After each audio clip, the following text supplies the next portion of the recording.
Hi, it's Jan Beta, and I am going to attempt to repair another Commodore 64 shortboard today.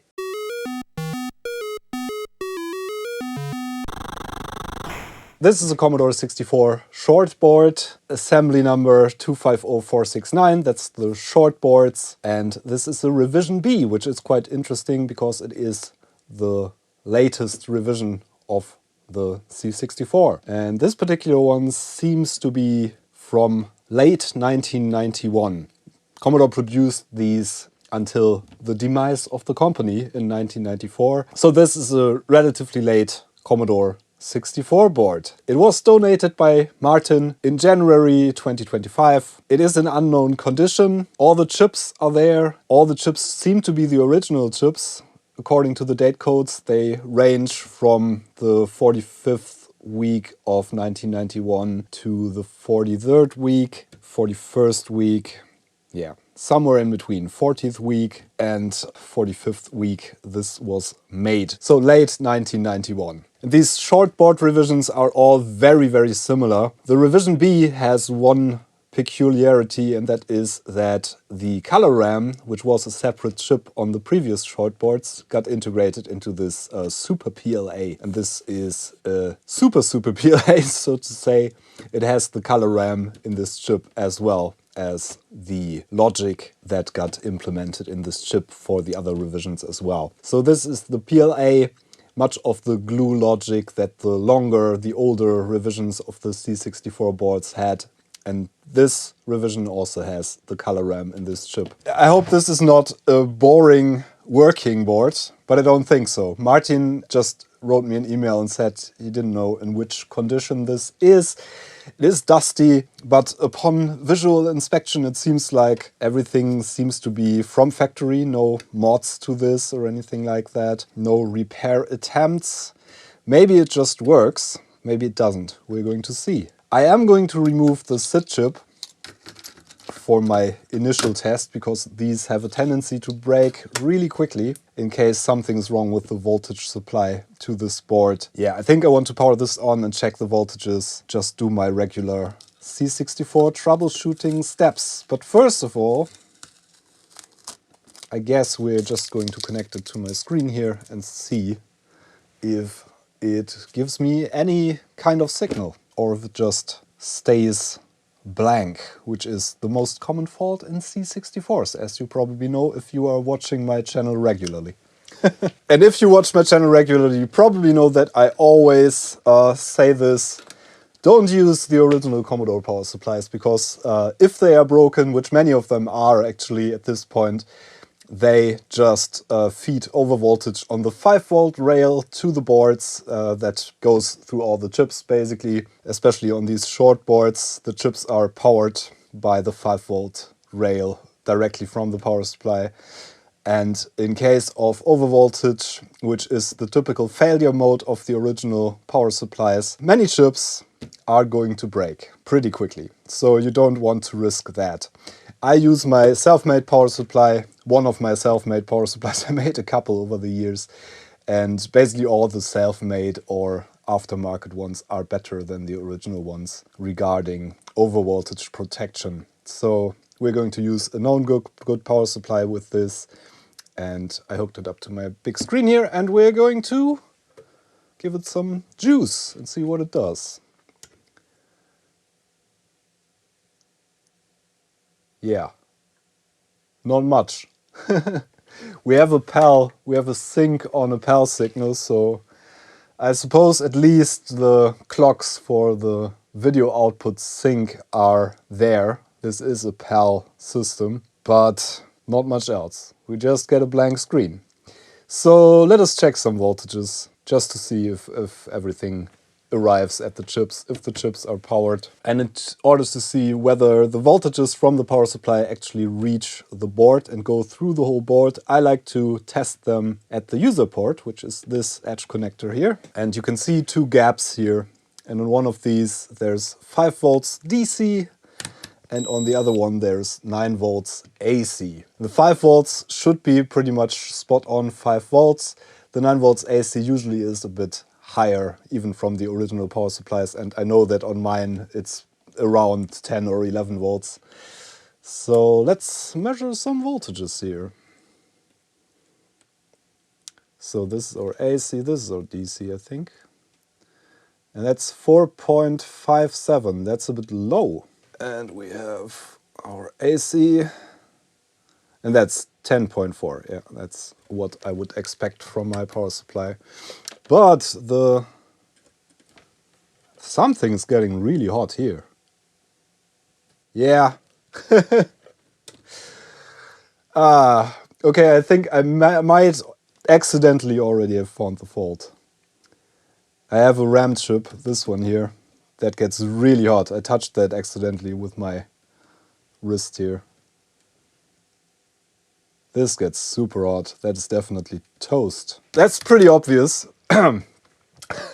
So this may just be a very quick repair. It's actually a legitimate way to just feel the temperature with a thumb or with a finger on these older systems, especially on the RAM chips, because if the RAM chips are internally shorted, you are going to get exactly what we have here. They get really, really hot.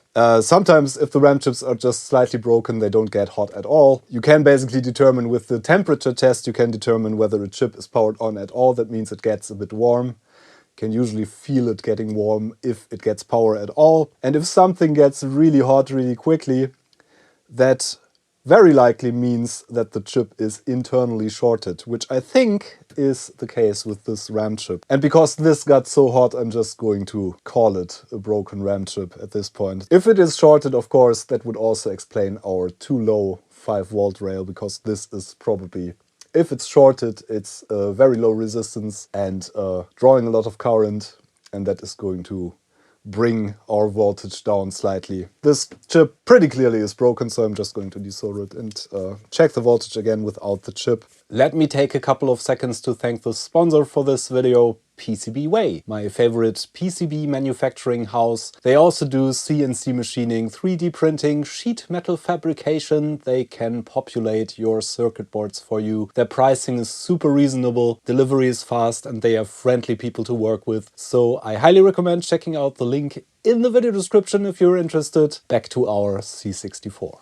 And what I like to do when desoldering chips is to mark them from the backside, so I don't accidentally desolder the wrong chip, which has actually happened before, so I'm always doing that. Some fresh solder at first to make it easier to desolder, because these short boards are not so easy to desolder from. Usually I like to add a bit of fresh solder to all the pins. And I'm using my modded ZD915 here for the first time in real life. Let's see how well it performs.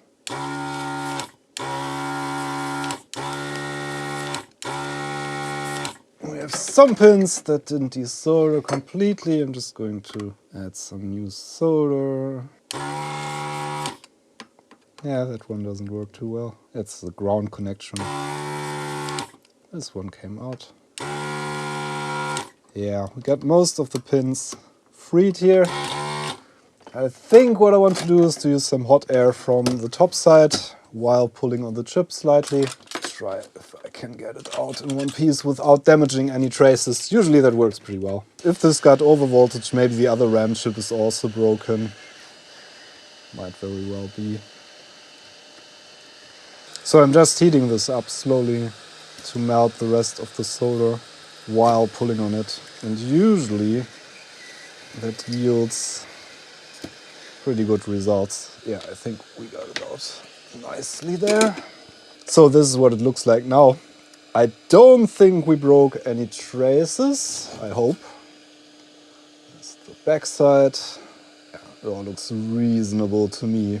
I'm going to use some solder wick and my regular soldering iron to free some of these holes here to get a socket in to replace that. And maybe that's the whole fix. We're going to see. If this got over voltage, as I said, it's pretty likely that more than this RAM chip got damaged. And yeah, we're going to test the voltage to see if anything else is shorted out. So basically the same setup as before, just without the RAM chip that got hot. Still outputs a PAL signal. You can't see the screen at the moment. Let's see this. That's 4.8. That's still a tiny bit low. So it might be there's something else that's broken on here. But that's way better than the 4.5. The 4.5 is barely in spec for these chips. I think most of the chips have a tolerance of 10% for the input voltage, and the nominal input voltage is 5%, so 4.5 is still okay, should still power the chips fine. And 4.8 is of course much better. Yeah, maybe something else is shorted on here, we don't know. I'm going to put a new RAM chip in there, I guess. And then we're going to troubleshoot further. These are not the sockets I'm looking for. So as it turns out, I don't have any 18-pin sockets left. So we can either use these pin header thingies, or we can just modify a 20-pin socket, which I have quite a few of. Yeah, the 18-pin socket we just made. And then the next question is if I have some of these RAM chips somewhere. Should be good. Yeah, that looks nice. So now let me see if I can find a RAM chip to put in there. These are 4464 or 41464, which is the same as 4464. This is the RAM we need for the C64C. So yeah, fingers crossed, I guess. Let's see what this does now. Maybe there's more faults. So let's see. PAL signal. And nothing else. The other RAM chip does get really hot as well. Yeah, guess the other one is also done with. The one we just put in stays cool. That's good. That's a good sign, I guess. But yeah, the other one is also broken. That's also toast. I should have noticed that earlier, I guess. So yeah, I guess we're just going to have to do the same desoldering shenanigans again. Probably not even going to film that this time around. And we are going to have to find another one of these RAM chips, which I'm pretty sure I don't have. But we're going to see. And also I'm going to have to modify another socket. Yeah, you saw me doing this before. I'm just going to desolder the other RAM chip there and do the same thing that I already did with the other one.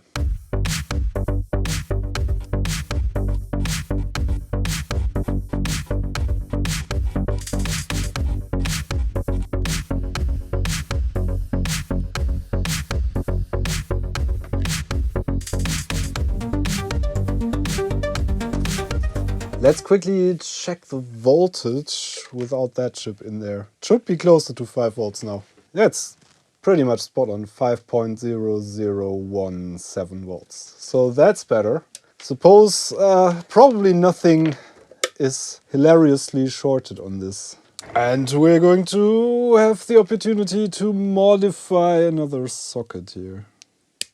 I always like to use socket. Of course we could solder the RAM chip directly to the board, but if I have the chance I always use sockets because basically in case something breaks again. And there may still be more faults, of course, so this is not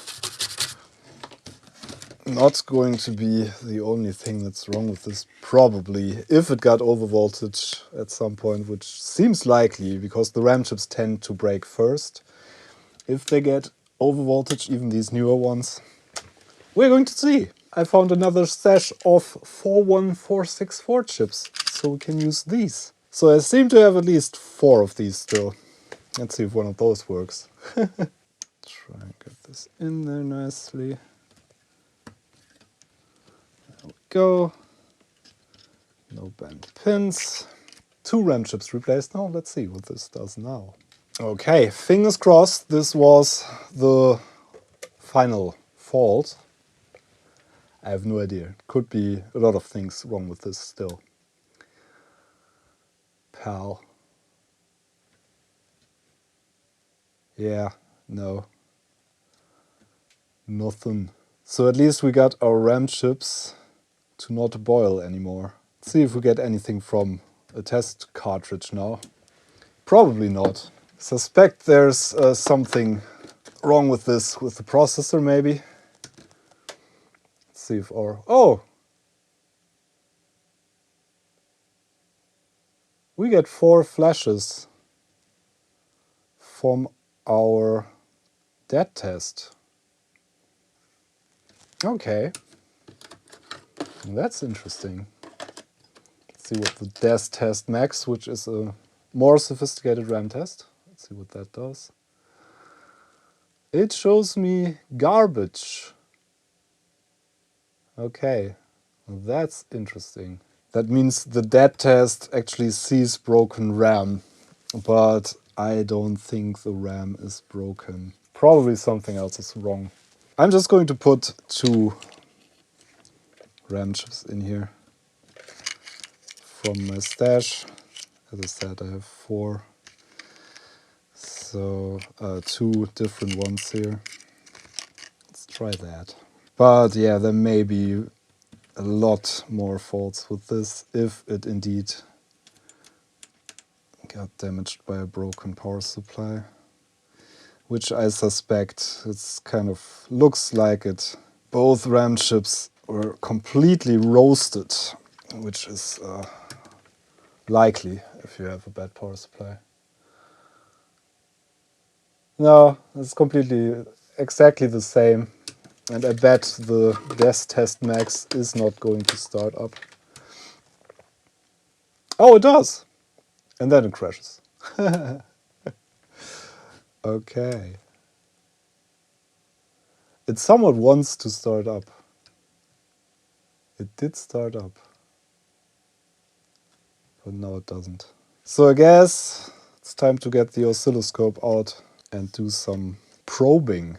This could be interesting. So I got the oscilloscope out in the meantime, and I suspect there might be something wrong with the processor again, because let me show you the data lines on the processor.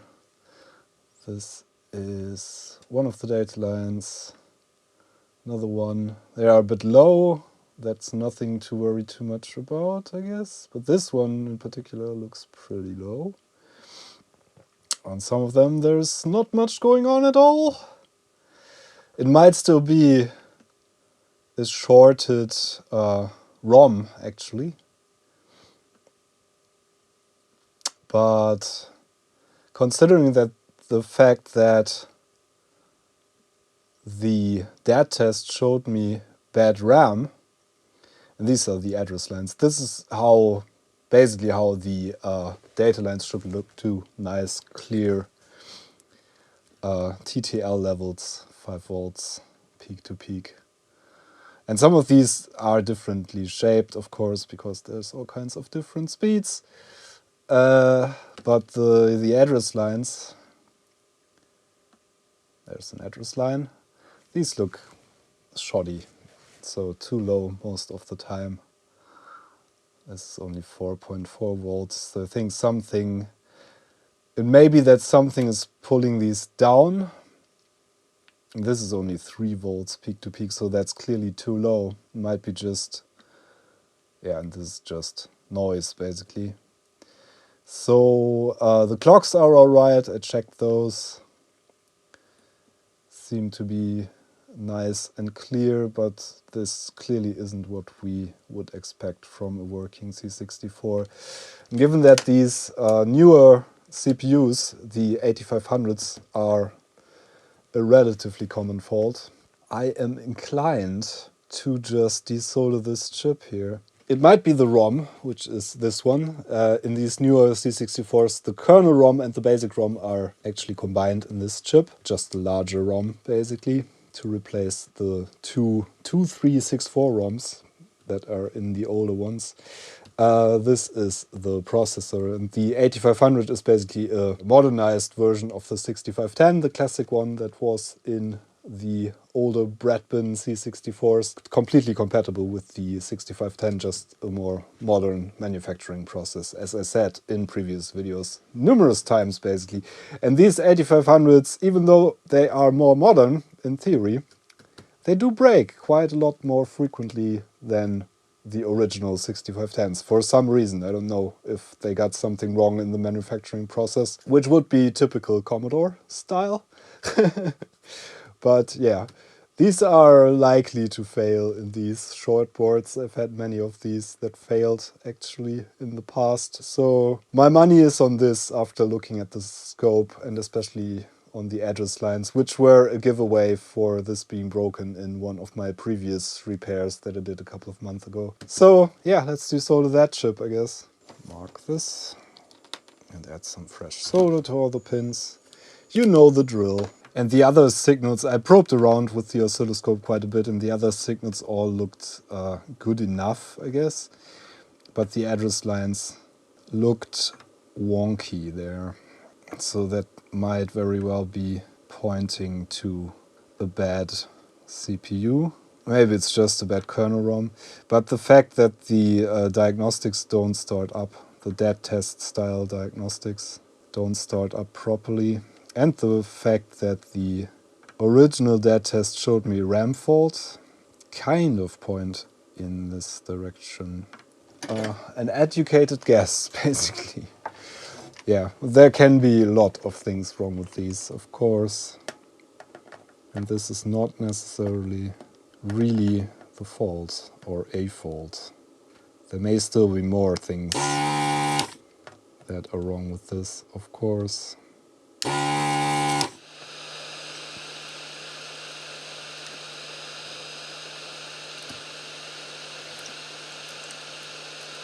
Ah, there we go. There we go. So let's put a socket in and try another processor.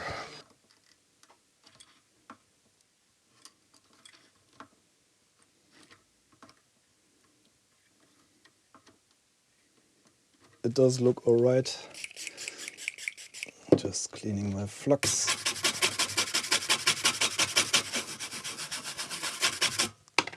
And then we're going to find another 6510 or 8500. I think 6510 is more likely because the 8500s are all broken. Found a 6510 indeed.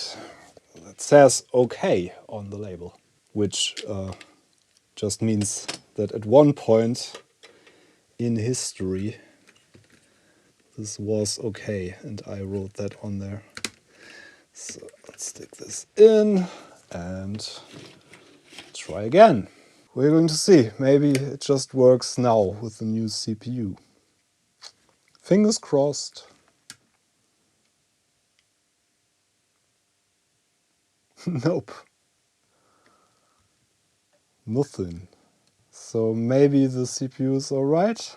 Dead test.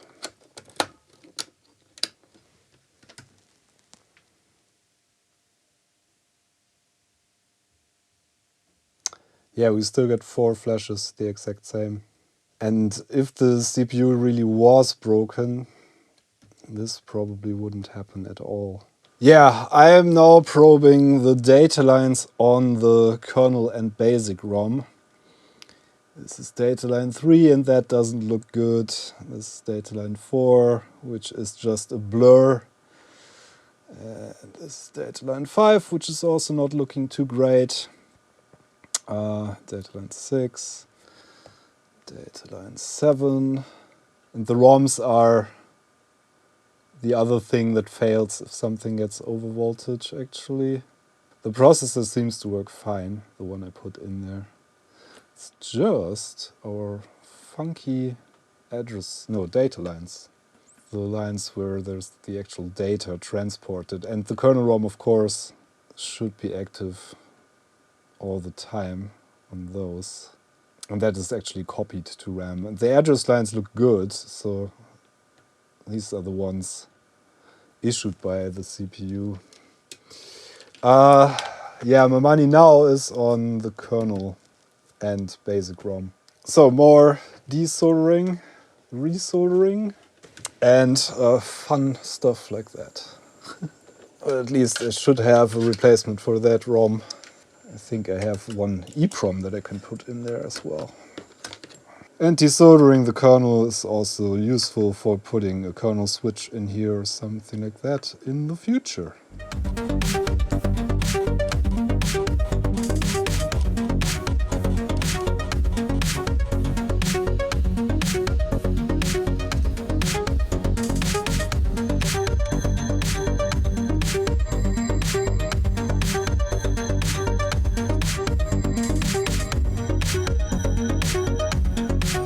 And if I remember correctly, the desk test max should start up without the kernel ROM. And it does! And it tests the RAM, that's basically all it does. But yeah, this seems to have been the culprit for this not working. Okay, so the RAM seems to be alright, as we can see now. Passes the test, so this kernel ROM is bad. The time of day clocks seem to be alright in the CIAs, so the CIAs are very likely halfway okay at least. Our Super PLA seems to be okay, thankfully, because that's a 64-pin chip. CPU that we put in there seems to be okay, which I labeled it as, so that is okay after all. So it was the kernel ROM that pulled the data lines down or put some noise on those, and that prevented the rest of the system from starting up. Nice! Let's put an EEPROM in there to replace the kernel and the basic ROM, which I thankfully have from some other repair. I already prepared that previously. It's like one of these cooking shows. I prepared this earlier. C64 kernel basic. Thankfully I labeled this. And this is just an EEPROM. This is an EEPROM, I believe, that I made for some other C64 repair. And this should be the just an exact replica of the original. So it's the normal Commodore 64 basic and kernel. So if all my assumptions are correct, this should now just start up. Let's see. Yes! Woohoo! Another blue screen of life. We should run some tests, though, before we can determine that this is actually working fine. Desoldering the CPU wasn't the best idea, I guess, but that was my main suspect at the time. Many hours ago, actually. Always warms my heart to see this screen pop up on a machine that previously didn't do much at all, as we've seen. And just for giggles, here's the original CPU. Yep, that's actually okay. So we had broken RAM, clearly, and we had a broken kernel and basic ROM. We are going to test the SID chip as well now that we have this running. So I now put the SID chip back in that this came with, which is from the same date as all the other chips. And I connected the whole test harness for the diagnostics cartridge to see if all the ports work and the keyboard is read correctly. This thing tests everything basically. So this is the final test I do before I get into testing some games and other software. Usually this only works if most of the system works. So the dead test is a good initial test, and so is the desk test max. And then I usually go to the full diagnostics. You need the harness for this to have all the correct readings. And I hope that this SID chip works because they are rare, as you probably know. Okay, so far so good. The diagnostics start up and we should see everything reading as okay once this passes through. I'm probably going to edit this a bit because it takes a while to pass all the tests, if it passes all the tests. And we should hear sound actually. Oh, the control port is bad. Our SID chip does show as bad. Yeah, and it only clicks. I don't know if you can hear that. It just does something like that. Yeah, the SID is not working correctly. unfortunately. So we're going to have to pull that again. But the rest of the system seems to do what it's supposed to do. Let's put a SID replacement in there. I don't have any SID replacement that actually does the controller tests correctly, so we won't see an OK for that. But I'm going to put a nano swin SID in here. That should at least give us sound output, I think. We get sound from our nano swin SID, which is okay. It's sounding okay, just not quite as sexy as the original SIDs. But it's completely okay to play games and things like that. But if you are a SID synthesizer aficionado, you're not going to be super happy with this. But it's a good replacement. It's a reasonable replacement, and these are not very expensive. So good place to start if you have a broken SID chip in your C64. Yeah, but this seems to work fine otherwise. Yeah, C64 seems to be back in business, and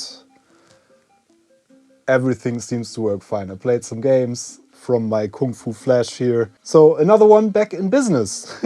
Hope this was as fun an experience for you as it was for me. And thank you very much for your thumbs and your comments and your subscriptions, especially because, yeah, we need to feed the algorithm. So if you are not subscribed, please consider subscribing to this channel. I do these things frequently. So if you're interested in retro computer repairs, just hit the subscribe button and ring the bell and things like that. Special thanks as always to my supporters on Patreon and on Ko-fi and on the YouTube channel memberships page. The links to that are in the description.